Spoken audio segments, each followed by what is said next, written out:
Universal Studios Florida is currently building 2 new sprung tents backstage for Halloween Horror Nights, and just recently, they filed permits for these locations, which revealed the final 2 codenames for the event. More of those final 2 codenames coming up next.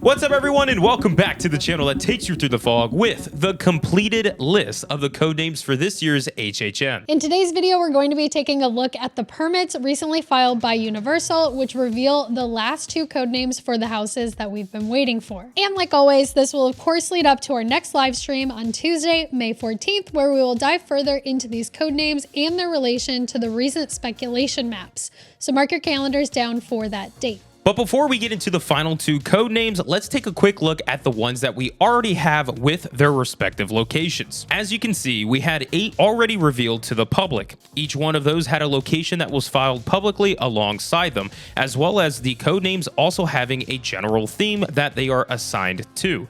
This year, obviously, is themed around desserts or sweets. That same theme also applies to the 2 new codenames that we just received.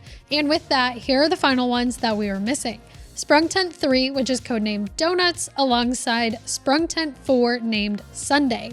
These, of course, being for the brand new sprung tents that Universal is building backstage near the parade buildings. However, what properties or originals could these codenames be referencing? If we take a look back at the recent version of the HN Nightmares speculation map, you'll notice that we have 2 symbols representing those new sprung tents. Sprung Tent 3, which is marked with the popcorn symbol, and Sprung Tent 4, which is marked with a lantern.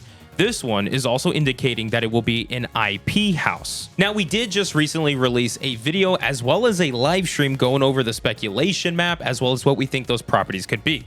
Speaking of properties, if we do look at the speculation map, the first one I want to talk about is Sunday, which is actually on hold for the Lantern one, whatever that could be. The whole community, as well as us, we do think it could be Insidious, a tie into the Insidious franchise, because lanterns have to do something with Insidious. I personally haven't actually seen the film, so I really don't know as much into it about it. I just know this is what the community is talking about. But anyways, that's in the videos. Go check it out if you want to see that. How does Sunday relate to it? Only thing I can really think of is a play on words with Sunday being the day of the week. Sunday being like the holy day of the week. Sunday relating to Jesus, because you need Jesus to fight demons in a way and all of that kind of stuff. So that's pretty much the only thing I can think of, is having some kind of tie into that, because there's demons in Insidious. That's the only thing. Other than that, it may just be a whole load of nothing. Yeah, I really can't think of anything else for Sunday. But moving on to Donuts, that is the other code name that we got. This is on the speculation map as the icon, the popcorn, or the symbol, the popcorn.